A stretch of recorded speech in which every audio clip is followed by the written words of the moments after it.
Hi, I'm Jenna. And I'm Steve. Welcome to All Things Mad Men, from Chip and Dip to Zooby Zoo.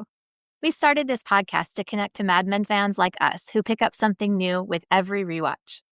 Be advised, this podcast will include spoilers, so we can talk about character arcs all the way through the final season. We'll be breaking down each episode of Mad Men, discuss the big and small moments, and pose some questions to listeners so we can get your insights. Let's get started with Mad Men C to Z. Today, we're starting with episode 2, Ladies' Room, written by Matthew Weiner and directed by Alan Taylor. In some ways, this is the real pilot since it was filmed a year after the actual first episode. Even though these scenes happen a little bit later, we're going to tackle Peggy's storyline and the office scenes first, and then we're going to get into the Don and Betty stuff. So our first scene opens with Joan and Peggy, and Joan is telling Peggy that her next step is accessories, so she's always judging her appearance. And Peggy is really excited because she got her first paycheck. She got a whole $35 a week. And she clearly is really impressed that she has this job in Manhattan because she says she's been telling people she knows that she's had this job for 2 weeks, and she's very excited. And then, of course, Joan has to come in and crush her. Yeah, I was going to say, Peggy seems to be talking about all the positive energy, and then Joan seems to be cutting her down to size, and she's just got a bunch of hard remarks. Things aren't so great, and how can you be so optimistic? Look at you, you're indomitable. You'd never know you were at the very bottom of the food chain, she says. And then there's another throwaway line she has about, there's nothing exciting about her paycheck, but she says something about you never forget your first, which is kind of a wink and a nod for Joan's character, I think. As they're walking through, they enter the ladies' room with a nod to the episode's title. And Peggy sees a secretary crying in the bathroom. And she asks her by name, Bridget, are you okay? And she looks at Joan, who just kind of waves her off, like she's expecting her to move on from this. Yeah, it seems to be a clear signal from Joan not to get involved and not to show that empathy and that interest in someone. It seems that Peggy's natural tendency is to be concerned.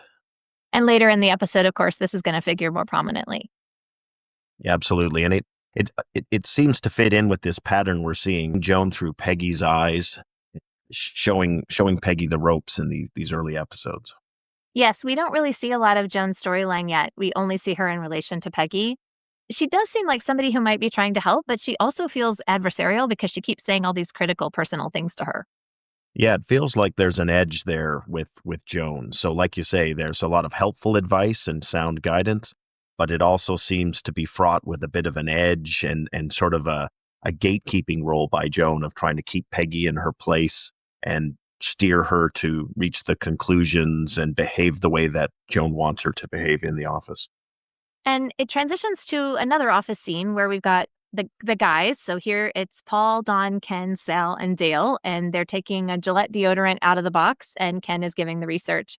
And as they're talking through how they're going to present this, it quickly devolves into this giant fraternity antics thing instead of a business meeting. So again, we see this almost frat boy attitude in the office where the younger guys are playing with the product. They end up getting into a physical wrestling match with Kenny as they try and spray him with the deodorant. In the midst of all this revelry, Bert Cooper walks in and we're introduced to his character for the first time.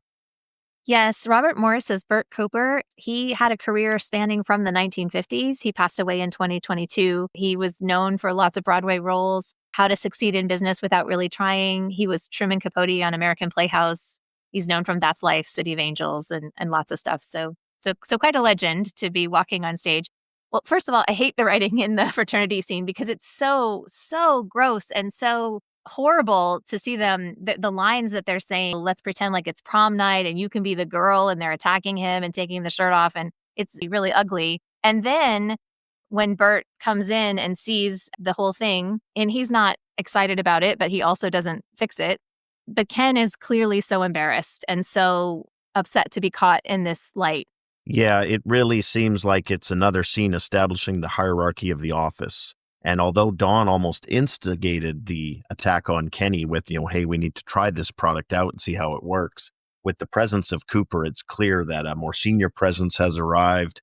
Dawn is maintaining his separation from the young frat boys. And then in amongst them, like you point out, there's some embarrassment and not the light they want to be seen in front of one of the founder owners of Sterling Cooper.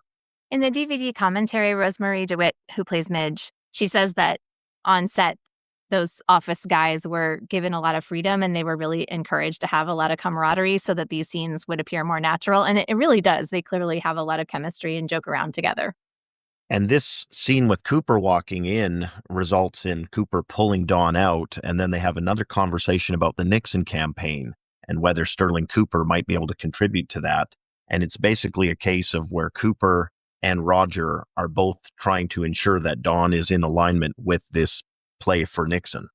And I find this interesting because Dawn is exerting a lot of power and pressure with other characters, but here they're exerting it on him and he's pushing back.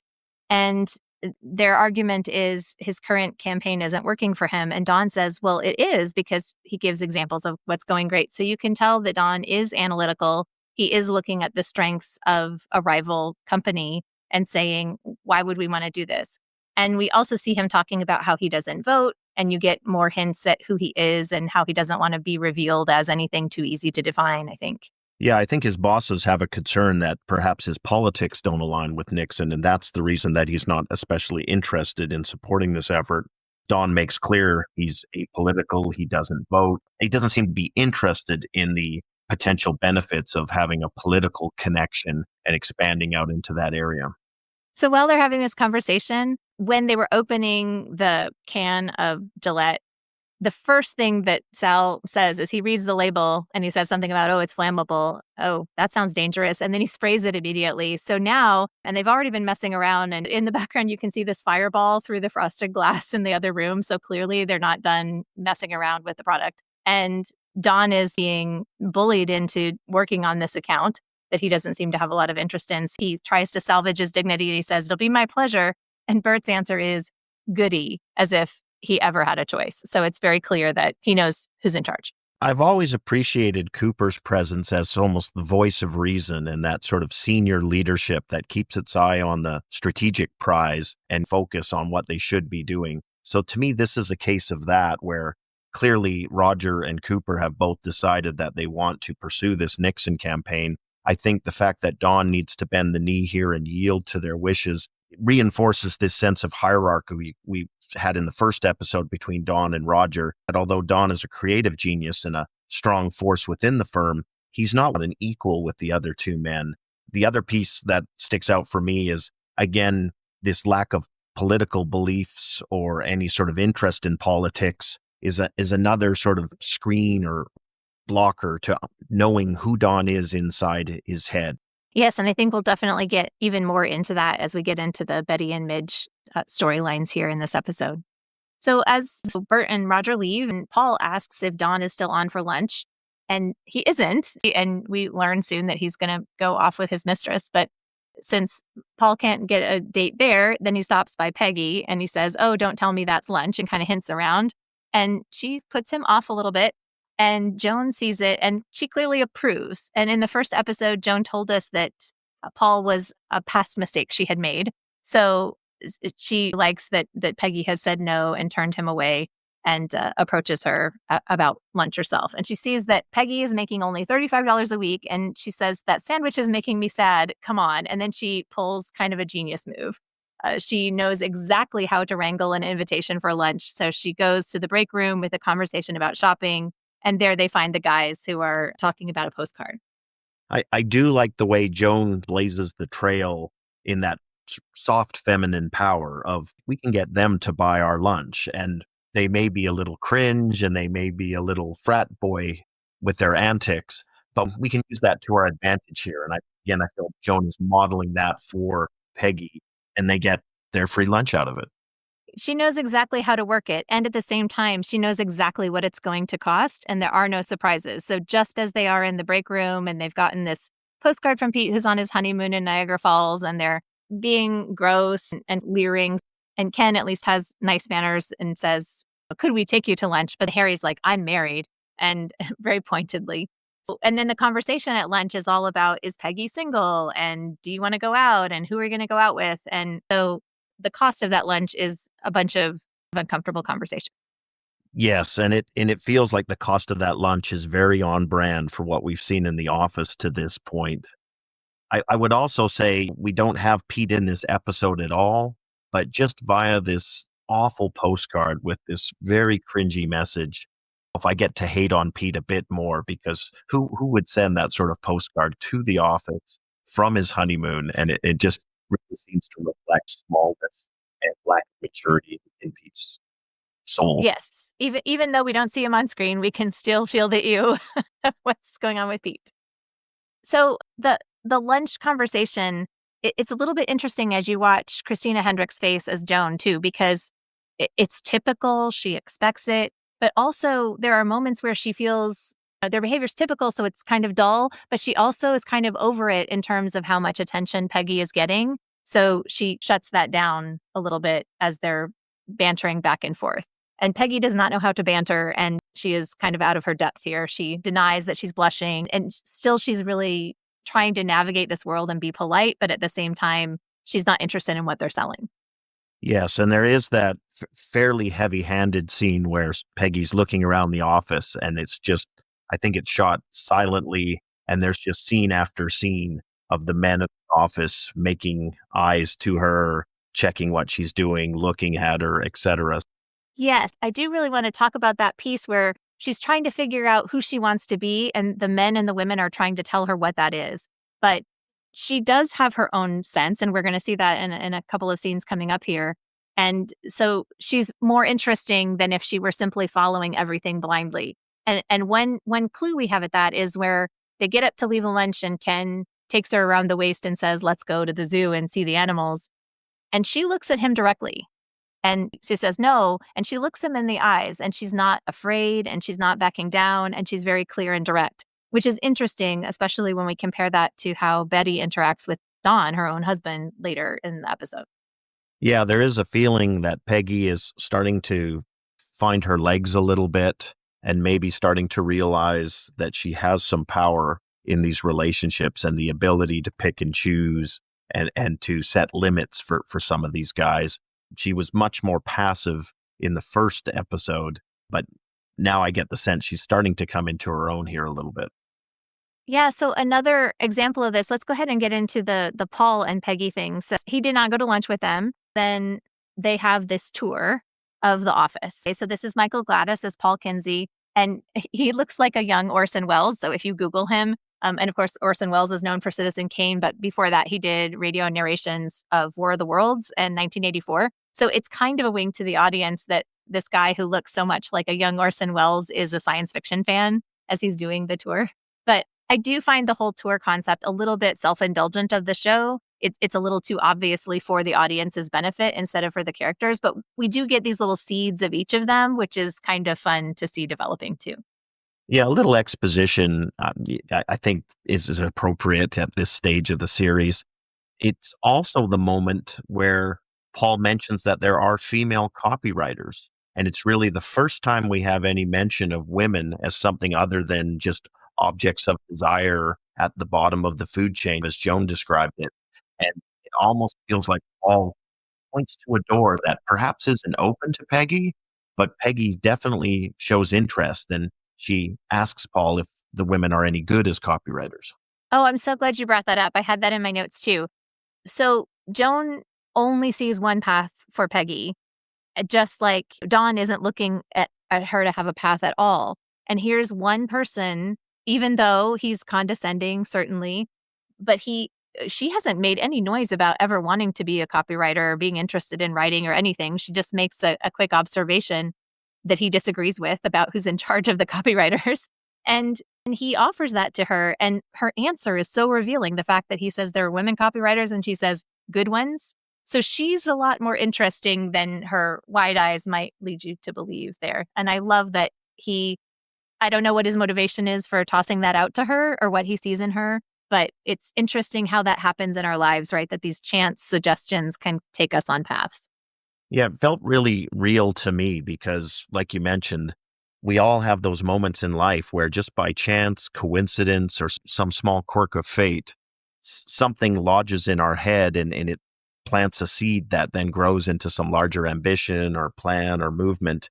To this point, we have no inclination that Peggy is capable of more or has ambitions for more. And I think this is the first little glimmering that there's things going on in her head, and maybe she does have ambitions, and maybe she does have potential agendas about what her future could look like in this office.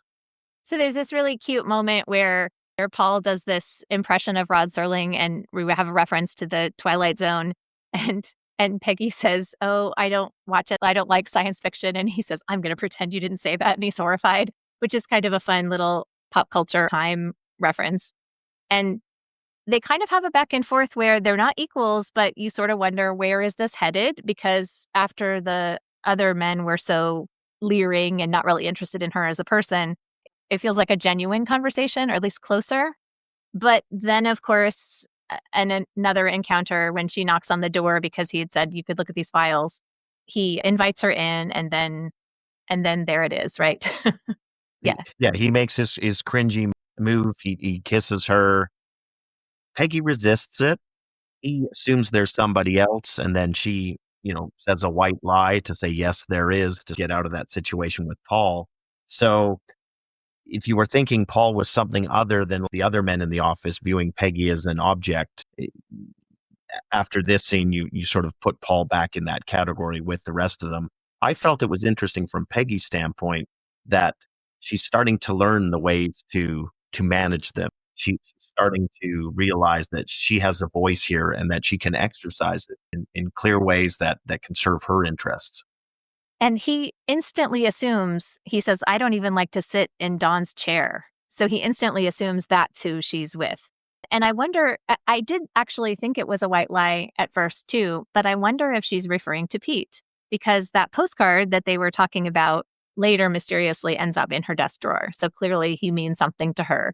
So later, when he says there is someone else because his ego needs that confirmation, and she looks at him directly again and says yes, I wonder, he assumed it was Don, and it isn't, but I wonder if for Peggy, it is Pete. Yeah, I like that thought. I think that's very possible. And like you say, it's such a cringy postcard, but she looks at it rather lovingly and warmly, is my interpretation, in her desk. So it could well be that in her mind, she's started to spin that fantasy out, that her tryst with Pete is something more than just a brief fling. How awkward is it that somebody is that forward with you, and then it's your job to make them comfortable instantly again? So she just says, "I think we've misunderstood each other," and there's no blame or anything clearly, and she gets out as soon as she can. And even he kisses her, and she still says, "Should I get something from the cart?" So she's still trying to pretend like it didn't happen until he really forces the issue. She's definitely got a right, I think, to feel as frustrated as she is later when Joan approaches her when she's putting her typewriter cover on, which, let's point out, Sal found out that Dawn wasn't in. So he was like, "I'm going home. You haven't seen me." So at 4:30, I think Peggy is taking her cue that, okay, maybe I'll get out a little bit early too. And then Joan comes over and is putting a stop on that. Yeah, and again, Joan is on Peggy's case for the poor quality of typing she's done, which then means Peggy can't go because she's got to rectify that. And And notice again, she did that poor typing after lunch, which is when this thing with Paul happened too. So clearly it was on her mind. yeah, and it feels again like Joan is taking a little bit of glee and enjoyment in sort of putting Peggy in her place and making sure that she's not confusing being the new belle at the ball with the lack of performance of her actual duties. So Joan is reinforcing that professional obligation. And she says, a fairly biting thing to her, that you're the new girl and you're not much, so you might as well enjoy it while you can, which again gets back to your earlier observation that, Joan seems well past the attention of the men, but it does seem that she does have a little bit of envy for being that new girl and getting that attention. But I also think she's bothered when Peggy complains about it because she doesn't understand that. So it takes a minute, like she's pushing to get a reaction, like, "What's the reason for your bad performance here?" So with that pushing, then Peggy does reveal what's bothering her. "Every time a man takes you to lunch, you're the dessert." And Joan seems to think that that is an unreasonable position for Peggy to have, which is interesting and sad because here she's trying to confide in this person who has shown her around the office and maybe could give her some help. And Joan is not interested in helping her with that because that's just how it is. And I think for Joan, this is something she's dealt with for whatever period she's been in this workplace. So it makes sense to me that her character would be unsympathetic and not have a lot of patience for something that she herself has navigated and mastered. So she really has no time for Peggy's excuses or complaints. And as we wrap up some of these storylines with Peggy in this episode, and we've got that montage of men looking and leering at her, and she stares back directly at them, not smiling, not encouraging them. And then she finds herself in a moment where she heads to the ladies' room. And there is a different person in the ladies' room crying. And she's there and she seems upset, and it looks like that's what she's headed for herself. But Peggy's a little bit different. Yeah, she looks herself in the mirror, uh, basically choosing not to engage the weeping woman. And there's a look of determination in Peggy's face as she fixes herself in the mirror. And it really conveys a sense that she's made a choice. She's determined to do something, and she's now working a plan of her own making, which, as a viewer, we're sort of left to figure out what that might look like from this point forward. Also, just wanted to point out, it's interesting to me how, due to the time capsule nature of this, it's an earlier era, and behaviors that are much less tolerated nowadays are widely tolerated then. It's interesting to me how the women are the ones who have to act very professionally and discreetly and sort of deal with this boorishness and juvenile sexual harassment behavior of the men. So even as the men are laying claim to, we're the leaders and the thinkers and the managers, and, the brains here, these women are just to support us. If you said, well, behaving the most professionally and focused on the job, it really seems like it's the women who are attaining that standard, whereas the men spend half their time playing around and drinking.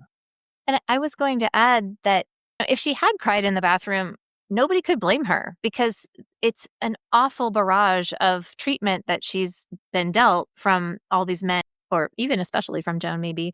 But she doesn't. And there's something so admirable in saying, I'm going to get back out there and you can't beat me down, and you can't help but root for that.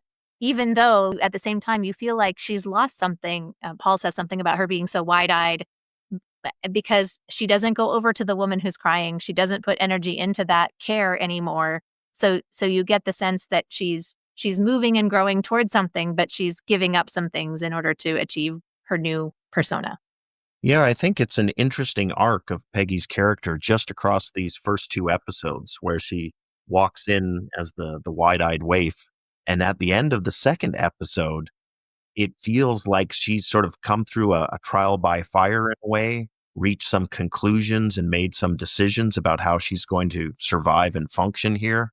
And then even that expression of interest in the female copywriter position, we get a little inkling that she may have ambitions that go above and beyond what we might have expected upon being introduced to her. And just quickly, as we wrap up some of these office scenes, there's this meeting that the guys are having about the Gillette plan, and they're talking about the astronaut, and it's futuristic, and Don gets really crabby for it doesn't seem like a really artistic reason. So before he was very logical about the Nixon campaign people, and here he seems really wrapped up in his personal issues, which we're about to discuss. So Paul is showing the greatness of the future space age art, but Don is backing away from that. Paul says, the future, a place so close to us now, filled with wonder and ease. And Don says, who's this moron flying around space? I mean, he pees in his pants. Who buys this? Some woman. And you can tell we're not really talking about right guard anymore here. Don is definitely infusing his personal problems into this meeting. Yeah, Don is really hostile to the astronaut space angle, which is all the rage at the time. So it makes sense why Sal and the team have gone with this angle for this new high-tech product, spray deodorant from Gillette. Don brings it back around to a more traditional view of what does a woman buy for a man? What do women want? And then what do they want out of their men? And he references a cowboy who brings the cattle home safe at night, and then turning it back again to what is the woman looking for out of this cowboy? And something interesting here is that when he's talking like this, And you think, okay, maybe this is the genius Don Draper just kind of working to himself. And we can see that in lots of different scenes. But Paul and Sal sort of exchange looks about he's not happy with the work. Paul has done the writing and Sal has done artwork. But Ken looks a little bit confused as he's listening, and then he nods like it's making sense. And that's going to be important for Ken's character development later. You can see he's a person who gets ideas that maybe not everybody is willing to embrace. If they seem to be contradictory, he sort of embraces that. He's ready for more complexity, even though he's been very boorish in this episode and There's before. a, there's a strong sense of the hierarchy as well, because the boys certainly seem to think they've come up with a winning campaign. They're very confident as they present it to Dawn. And then as Dawn dismantles it and shoots it down, it becomes very clear Dawn is the creative genius and leader. If Dawn doesn't like it, then it doesn't matter how much they liked it. And you can see their hurt and disappointment as they come to realize that this thing that they thought was a winner is actually a loser in their boss's mind, and they're going to have to go back to the drawing board. And I think your point about Kenny getting it, I suspect that what Kenny's reflecting is he's quicker to realize, okay, the astronaut's out, we need to get on to the next thing. And he's already turning his mind to trying to get inside Dawn's head to understand what it is he's driving at. I think the other ones are slower on the pickup there. So they're still working through their hate and frustration and still trying to make the sale on the astronaut pitch. Whereas Ken is correctly identified that Dawn's not going for that. So let's get on with it and figure out where we need to go next. I don't have any evidence, but I did have the sense in this meeting that Don had already approved the astronaut thing and they had talked about it. And then he suddenly just made a big shift. So I think he's kind of an unreliable work partner as well for that reason, because I get the sense he probably does this a lot. Yeah, that sounds reasonable to me. So as we wrap up these office scenes, we're going to get into what is really the heart of this episode, I think, which is where we really start to get a sense of Betty Draper and Don's marriage. Because in the last episode, we only had just a couple of scenes with Betty. We hardly got to know her at all. That episode actually opens with Betty and Don having dinner with Roger and Mona. Mona Sterling being Roger's wife, played by Talia Balsam.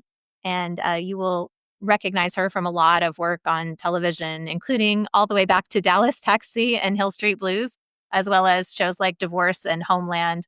She was married to George Clooney before she married John Slattery in 1998. So this is the first scene that they filmed together. And according to the DVD commentary, they were a little bit nervous about shooting together, which is funny because you picture them both as being so confident. Going then to the first scene, which opens in a restaurant. What I got out of that scene was that Dawn is very guarded. Roger and Mona are sort of having a nice social conversation. They're trying to find out more information about Don, his history, his background, and Don just seems like the mystery man. So everything is blocked. He's not, showing his cards in any way whatsoever. Even as Roger and Mona seem to share some personal items that maybe would elicit some reciprocity on the side of Don and Betty. Yeah, so it's interesting because we get, again, this pop culture sense from Mona saying that their daughter Margaret is practically the last girl in our building to go to a psychiatrist. And so just getting a read compared to, again, the modern sensibility about what it would have been like in New York in 1960. And Roger says, I can't wait till that girl is another man's problem. So knowing what we know, having watched the show, looking at what Roger's relationship with his daughter is going to be like, this is the first thing he says about her. So that's kind of an interesting thing to peek at. He struggles between that successful business persona and his home life and personal relationships. But we get a little background from him. He's grown up in wealth. He had a nanny. And Don, again, as you say, is evasive. He's not giving details. And he's maybe a little bit less comfortable being asked about himself, but also the fact that the three other people sitting at the table have come from money, and we know he has not. There does seem to be a clear communication of class here, and although we don't know it yet, we're going to find out Dawn is not of that class. All three of Betty, Mona, and Roger are clearly cut of that cloth. Their background, their childhood reflects it, and even in their current circumstances, we realize that's where there's the overlap. They're now of a similar class in the here and now, but they have come to it from very different places. But Don is, of course, concealing this from the others. And it's not even that he's going to try and pretend. He's just going to shut down any attempts to get into that level of detail. Yeah, he talks about being a baby in a basket, reference to Moses, and he just avoids any attempt to draw him out and to provide any sort of anecdotes or, spicy little details of his background. Yes, and speaking of that class, that detail of when they're being served tableside, the Caesar salad with the raw egg on top of it at the restaurant is such a funny little moment of I'm a time capsule. And then with this contrast between Betty and Dawn, Betty is very happy to be invited to have the conversation, to participate, and she's willing to give up some details and be a little more open. Interestingly, too, since this was the first scene in this episode, January Jones in the DVD commentary said that she actually came in to audition for Peggy and read for her twice. And ultimately, Matthew Weiner told her that she didn't have quite the innocence that Peggy needed. That Betty's role was intended to be small. And after she was cast, he went back and he wrote scenes for her. So in this episode, of course, we get this arc for Betty that is a lot more meaningful. So it's interesting because it's so hard to picture now what Mad Men would be without this character and that relationship. I think also when Betty and Mona go into the washroom together, you, The you're kind ladies' room, the ladies' room in the ladies' room. you're trying to gauge, do they have any sort of social connection between them? What is the nature of their relationship? I sort of defaulted to assuming they must have some sort of connection. But as they go in there and Betty has the incident where her hands go numb and needs Mona's help for the touch up, and then Betty reveals that her mother has recently died. At each of these moments, Mona seems to be dealing with Betty as something that needs to be socially handled, but not in the way you might expect from a friend or where there's any genuine feelings of connection between them. And you get the sense that Betty is seeking that out or trying to establish that bridge, or at least throwing a line in the water to see if there's any possibility of it. And I get the sense that Mona shuts that down and is just very mission focused about, we're going to do the things we need to do in here to get back to the table at this social dinner, but with a business undertone to it, because the hierarchy of Roger being Don's boss is not lost. And it's an interesting kind of cast that Betty makes there to her because she is very much playing the part. She smiles diligently at everything that Dawn says and everything that Roger says, and she's very polite and she looks the part. And Mona compliments her on her looks in the ladies' room. But yes, she's not there to comfort her, to be her friend, or to talk about anything of substance, which Betty is, as we'll see, Betty clearly needs, and she's seeking that from anybody she can get it from. But Mona is not going to be that person. This reminds me of what I think is one of Weiner's recurring themes of Mad Men, is just this appearances can deceive, and that often appearances conceal or misdirect over what's happening inside. And this whole sequence, to me, everybody acting properly in public, putting up a happy face, behaving the right way with the correct social graces, all seems to support that notion that on the surface, everything is fine, everything is good, everyone's in their lane. And it's only as we get these little glimmers and peaks between the cracks and seams that we start to realize that everything isn't happy and perfect in paradise here. And as they drive home, and she's asking him a little bit about things, and he's rubbing her arm, and they clearly have some affection, at least some affectionate behaviors with each other. And they're in bed, and she asks, "Did you have a nanny?" And he tries to avoid the question, and then finally he says, "No, of course I didn't." And we thought at dinner probably that she did know those things, and just Roger didn't. But now we see even his wife doesn't know very much about him and his childhood. So he says it's like sex, politics, and religion. Why talk about it? So he is really establishing firm boundaries against this kind of line of inquiry. So he doesn't want to talk about himself, but he also doesn't want to hear what Betty has to say. So it's a huge problem for her because what she wants is an open conversation and to feel closer to him, not just physically, but intimately and completely. And he won't have it. It feels like his lack of reciprocity then becomes the obstacle to prevent her from opening up to him. And I think this is a rather shocking revelation because like you, I would expect that even if Don is guarded with his boss at a business meal with his wife, she would be privy to all these background and insider secrets. And clearly she's not. And like you pointed out, clearly this has created a barrier between the two of them, both in terms of her sharing what matters to her with him, and then vice versa. It was interesting to me too, the way Don sort of lines with Betty about it's a sin of pride to go on about himself. He could have used that with Roger just as easily. So there's no sense of intimacy or any sort of special connection or communication that Betty's receiving. It feels in many ways that she's facing the exact kind of wall that Roger and Mona faced from him. And Betty says, my mother raised me not to talk about myself. So there's definitely a societal push to have her not open up to people. So Dawn is pushing against her opening up, and then society is definitely against her saying she's not allowed to have any real feelings. Why would she share any of that? You're pretty, you're a mother, you keep your home, you go out to dinner with your husband for work. That's your job, right? And how dare you have any individual thoughts or concerns or worries? I think this is confirmed again in the next scene where Dawn and Betty have gone to bed. And again, Betty says, "Who is in there?" And she clearly doesn't know who Dawn is. And this is a problem because Betty obviously is not happy. So all the appearances are great. They're a beautiful couple. He's handsome. She's pretty. They've got lovely children, the perfect house. He's a high-powered creative at this Madison Avenue ad firm. And yet we're starting to see these fissures running through their existence.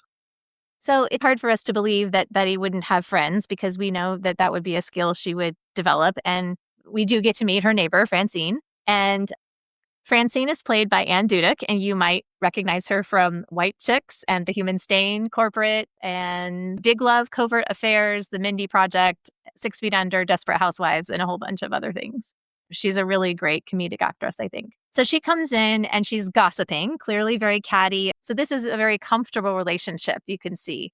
But it's not a relationship where they talk about fears. There isn't blatant one-upmanship the way it is with maybe Roger and Bert and Dawn, but it's clear that this is not somebody Betty can talk to about her mother passing or any of these worries that she's having.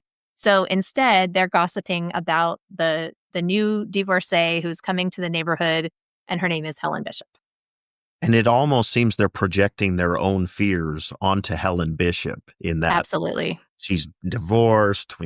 How do you live that way? What do you do? How do you raise your children? How will you be viewed in the community by people like them who are in the process of viewing Helen Bishop in a bad way? So it really had a sense of insecurity from what I was seeing in terms of they were imagining their own dissatisfactions and walking a mile in Helen Bishop's shoes, but it wasn't triggering any sort of empathy. It was just triggering fear and insecurity, which then leads them to pile on to Helen Bishop in a way of avoiding the awkward or painful thoughts associated with it.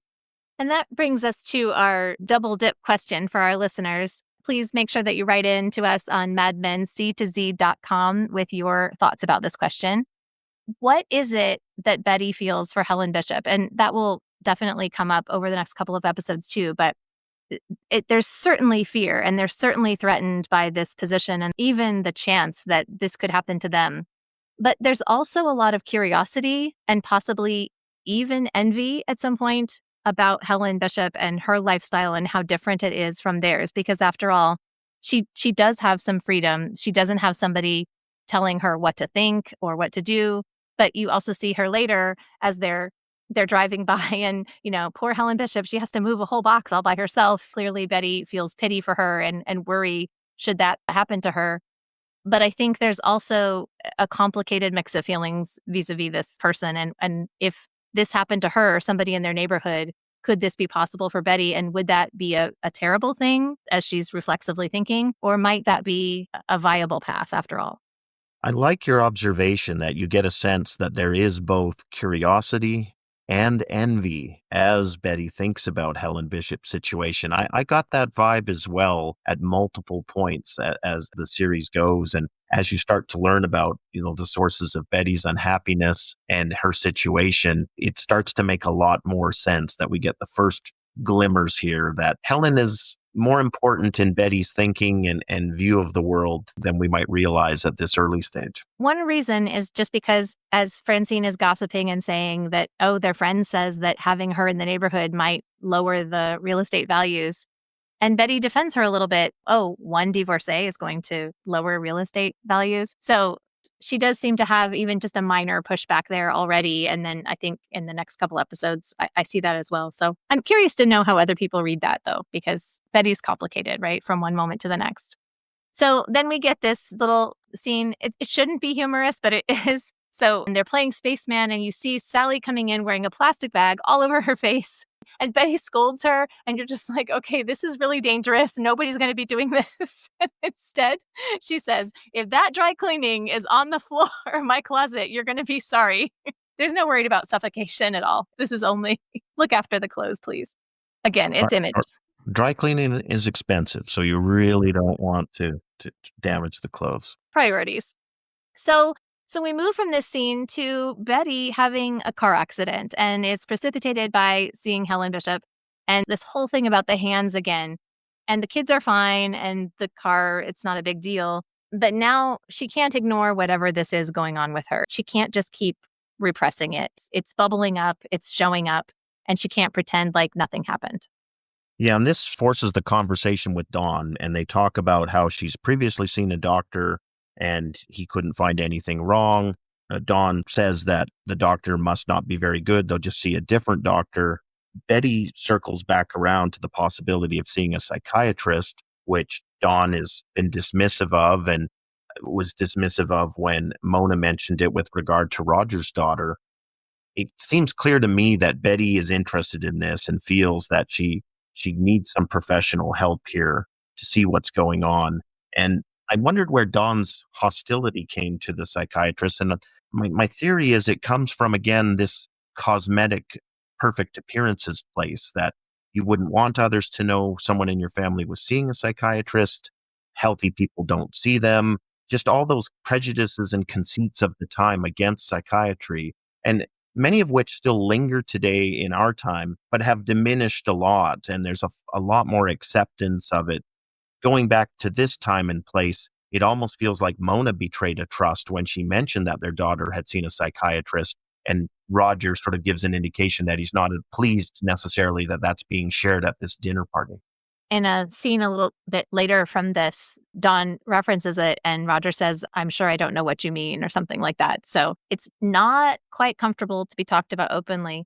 This thing you're mentioning about Dawn's distrust of the doctors, it's so interesting because in contrast to Peggy looking directly at Paul and looking directly at Ken to tell them something they don't want to hear, Betty looks away from Dawn when she's talking about seeing the doctor and what the doctor said. And she doesn't ever say directly, I think I need to see a psychiatrist or I want to. She knows what she's not supposed to say. And Dawn just leaves her in the kitchen with gloves on. He says, leave the dishes for the girl, meaning their household help. But he leaves her with these uncomfortable feelings. So he's not interested in nurturing her. She's just an item to check off the list. And I wonder if that brings up some really uncomfortable feelings in him about not being enough. Like if she's unhappy, is it my fault? Or does he even wonder if it's his fault? He wants her to just keep up the facade, and the fact that she can't keep pretending is annoying to him. Yeah, and I think this really becomes clear when they're having the bedtime discussion. Betty brings up the psychiatrist again, and Dawn says, well, what could they possibly tell you? People who see psychiatrists are unhappy. You're not unhappy. I think that sort of answers my earlier question, which is what's the problem here? And I think it gets back to Dawn's worry that if she's seeing a psychiatrist and people know it, then that means she's unhappy. If people know she's unhappy, then they know that Dawn's marriage has issues. And if Dawn's marriage has issues, what does that say about Dawn?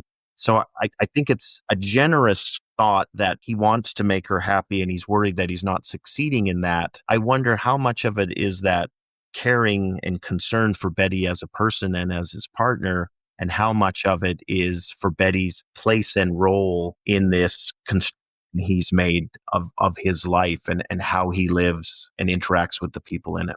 Yes, I'm afraid I can't say that I think he's that vested in her happiness. I think it's more that her symbols of unhappiness signal to him that he is not doing it right. Like he is not able to fake convincingly, just like he doesn't come from money in this world when they talk about their nannies. He doesn't belong, and he's afraid of that this is calling it out, that if he were who he needed to be, none of these cracks would appear in Betty. she would be okay because he's giving her everything she needs. And this is a little bit later, but he says, I see you have this, meaning the house, and them, meaning the kids, and this, her beautiful face. And he says, how could you be happy? Are you unhappy? And she looks away. Again, Peggy is looking directly and saying honestly, and she looks away. And then she forces a smile and says, of course I'm happy. And she knows that's what she's supposed to say. He's trying to process this. What do the women want? And then what does he do? He throws money at it. He buys her a watch. And she knows the right answer is to be pleased, and she is.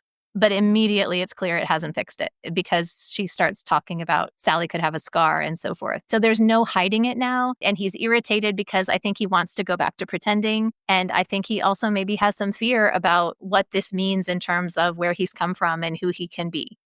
Yeah, I agree with that. And I think even with the gift of the white gold watch, Betty's so unhappy, on the verge of tears, imploring him for support and help in figuring this out. And only then does he relent to say, I guess so. You should see the psychiatrist, do whatever you want. And it really feels like he's at his sort of been cornered now. He's tried the other ways he knows to correct the situation. It hasn't worked. And now he's going to have to relent on this psychiatrist who, for the reasons we discussed, I think he's still opposed to. He just doesn't have an alternative. And this drives him back to Midge's apartment. Well, I wanted to talk about that too, because while Betty has the car accident, Don is at Midge's and he's also trying to control her. So he got controlled in the office about what account he was going to pursue and take. And he tries to control her and he's trying not to be blatant about it. But she's got a new television and she said she didn't like it, but clearly she's with other guys and he doesn't like that. And she calls him on it a little bit. It's interesting because he's defensive and he's jealous. And she says, Don, darling, if you want to ask the question, just ask it. But she doesn't answer it. He asks, where'd you get the TV? And she's just like, I got it. She's not going to make that easy for him. So yeah, it's an interesting contrast to Betty, who smiles and says all the right things. And it's also interesting in the sense of Midge's power, that when Dawn is clearly concerned about where the TV came from, that she makes a sort of blatant display of her freedom, that she can't be purchased with the TV. It doesn't mean that much to her. She drops it out the window and it smashes. And it almost shuts down Dawn, because what can Dawn do now in response? Are you better? Is it better now? And he's almost cornered. He has to say yes, because what else could he say when she's destroyed this relatively valuable piece of high technology that she had from another suitor? Yes, and in a lot of ways, he does seem to be much more comfortable with Midge than he is with Betty. And I wonder again if there is some kind of a toll about the pretense of he has to keep things together. This life with Betty is what he's wanted to escape his past.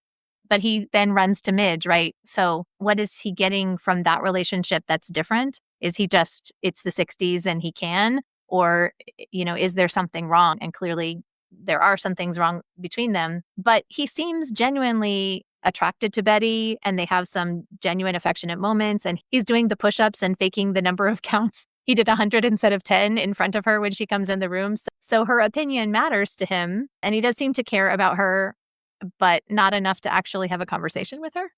Yeah, I think when it comes to that difference between the affairs and his wife, I'm always drawn back to the mask he's presenting to Betty. He's not truly being himself much of the time. He's putting on appearances and behaving in ways he thinks he's supposed to and saying the things he thinks he's supposed to. I get the sense when he's with Midge, he's much truer to who he really is. And I don't know if I'd go so far to say there's no mask at all, but it feels like there's no audience for his behaviors now. He can be much closer or truer to who he really is. There's no audience, that this isn't something that's widely known or a relationship that exists outside of their time together. And it does feel a lot freer and natural in terms of himself and his own moods and behaviors there. Even his emotions when he's angry or irritated seem less neutered and controlled, and more just acting on the impulse of how he actually feels without worrying about filtering it through the mask and the presentation that he's always selling to the world. I'm not sure I entirely agree with that because I think Don can never give up his masks. I think he's performing almost all the time, even if it's to himself. So in this second scene, so the first one, his wife was having a car accident because of stress or anxiety, and he was at Midge's. And then the second time he goes to Midge's, he has just dropped Betty off at a psychiatrist about the stress and anxiety, and then he's going to go spend the day with his mistresses. She's just coming home. It's 11, and she's locked herself out. And he says, I can't decide if you have everything or nothing. And then the next morning, he shifts into his work mode, and he's ignoring her too. So he's, what do women want? And she says, not to be asked that. And he says, what do women want? You know better than to ask. And she looks down like she can't hold his attention anymore. He's in work mode. She knows that she's seen this before. He's not trying as hard with Midge the way that he tries with Betty and Roger. I definitely see that, but he's always got a mask on, it seems to me. Yeah, I think that's a very valid opinion. I just wanted to go back to when Dawn is on the floor outside Midge's apartment and she comes back. Dawn starts to talk to her about Betty, about his relationship with Betty. And Midge shuts it down immediately and clearly reinforces, I'm not going to hear about that. You're not here to talk about that. And it's clear Midge has the authority to make that demand, and Dawn accepts it. And I thought that was interesting, of just the limits Midge is setting on this relationship, that I'm not going to be this place for you to talk about your marriage with this other woman. Yes, it makes her much more sympathetic a character, I think, for an audience who's new to the show as well. It's not that she's taking glee in hurting somebody else, even though clearly she does know that he's a married man. And then again, we've got Midge leaving the apartment in the early evening. She tells Dawn he stinks, needs to take a shower. And Dawn morphs that into getting into work mode of what do women want, and the pieces you mentioned there. And Midge makes that comment that there's that ego that people pay to see. I think is her acknowledgement of that this is that creative professional version of Dawn rather than the cheating husband.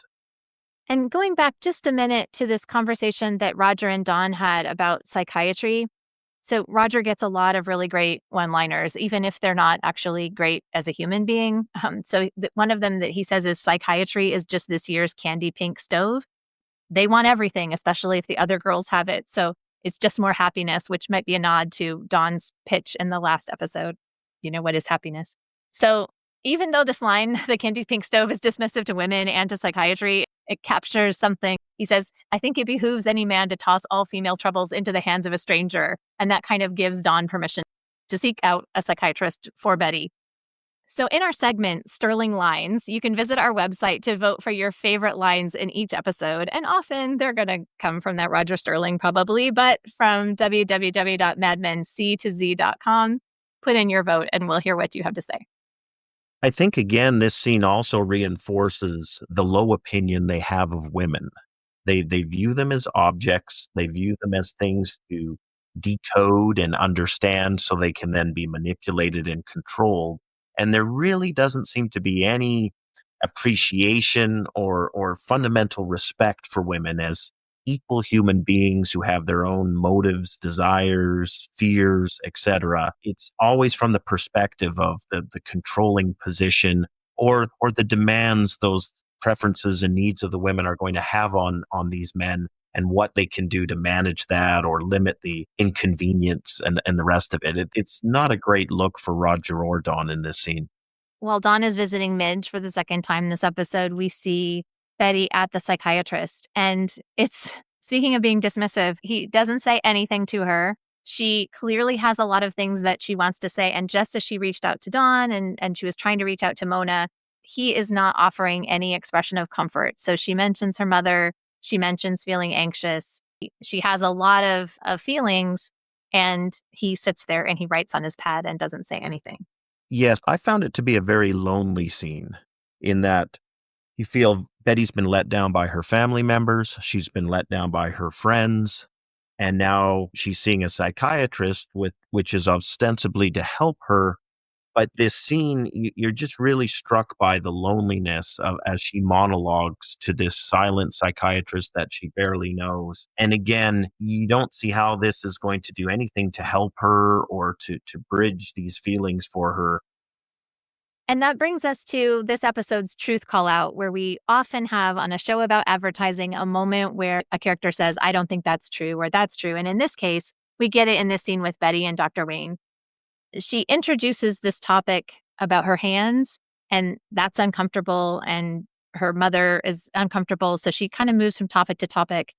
And then she says, I guess people must come here worried about the bomb. Is that true? Which is another interesting time period call out.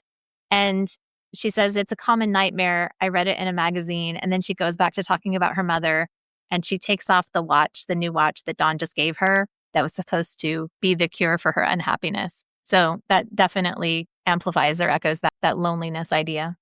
And I feel like this also displays one of Betty's problems.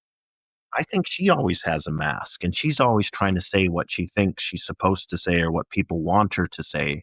So even when she's here for her own mental well being and it needs to be all about her, she's asking about what others are asking about or concerned about and trying to turn the conversation to something less personal, less intimate. Now, maybe that's in reaction to the loneliness and the silence coming from the psychiatrist, but I think it's a truth that's fundamental to Betty's character and to Betty's character's lack of happiness. It's she cannot give herself permission to truly be selfish and focused and set aside all those expectations, norms, and masks that she feels obligated to present to others. Yes, she says, we're all so lucky to be here, presumably, on the planet or in society. So she brings it around to a positive thing because I guess it's not polite to do otherwise. I wonder if she has some of that bourgeois guilt of she has everything. She has the most handsome husband. She's got a lovely house, lovely children, a lovely life of leisure and luxury. So she can't give herself permission to embrace her own unhappiness. And that makes her feel that there's got to be something wrong or broken for her, which she's simultaneously trying to mask and hide, even as it gnaws at her and makes her uneasy and fuels the fire of unhappiness she feels. And interestingly, after going to the psychiatrist, she does seem pretty happy. She and Don are having dinner in the city, and he makes a little joke about the nom de phone, and she giggles and says, "This is nice." And he's studying her to see, okay, is she better? Is she all fixed? Is she really happy? And it feels like, okay, maybe this is the start of some kind of improvement until they get home.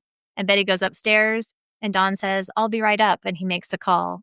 And we find out he's calling Betty's psychiatrist to find out the details on what's going on. And he's going to talk about that behind her back. And that, in addition to the other betrayals, he's just going to add on here. So the secrets and lies are going to continue to pile up instead of the masks being broken down. And it is very clear from the psychiatrist's response that he is going to share all the intimate details of whatever Betty has said to Dawn. So there is no confidentiality, there is no privacy taking place. And watching it with modern eyes, it's very shocking to see both this betrayal, I think, of the marriage, but also a betrayal of doctor patient confidentiality. And we close the episode with this anachronistic, which is unusual for the show, but an anachronistic song by the Cardigans called "A Great Divide."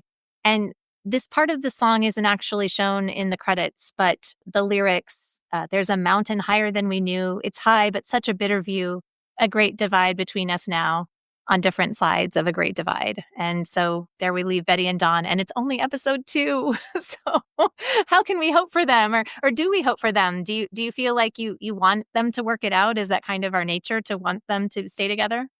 It definitely is for me because I think I fall into those traditional tropes of storytelling in our culture. So I want there to be a good protagonist who overcomes the obstacles and gets to the happily ever after place. I'm also very impressed that Weiner has been able to tell us this much about the characters in only 2 episodes. It doesn't feel like we've been on one endless exposition, although there have been a few moments that rubbed on that a little bit. But it feels like we've gotten quite far into the lives of several different characters over the course of only 2 episodes, and with an ensemble cast where we've had a lot of characters on the screen throughout the first 2 episodes. Yes, that's the magic of this writing. It's so layered and so complex, and every single character who steps onto the screen has some place they've been and some place they're going. I love that about this show. And as we talked about offline, it does feel like the Joan character is going to turn into something quite different than what we've seen to this point in the first two episodes. So all our views of Joan to this point have been through Peggy's eyes. And if you were to ask me at this point to predict the arc of Joan's character, I would have anticipated just a continuance of where it is right now to say, oh, she affects Peggy's world quite a bit. And we'll have to see how that shakes out. So I really have no sense or even hint at where we're going to go with Joan's character. And I think there's something similar with Roger as well. He certainly gets his own story arcs. And at this point, we only see him in relation to Dawn. Yes, absolutely. Well, that's it for another episode of All Things Mad Men from Chip and Dip to Zooby Zoo. Next week, we'll be breaking down episode 3. And if you would like to check in on your favorite line or your insights for our double dip questions, please visit our website, www.madmenctoz.com. That's letter C, T-O-Z. Thank you so much for listening. Goodbye, everybody.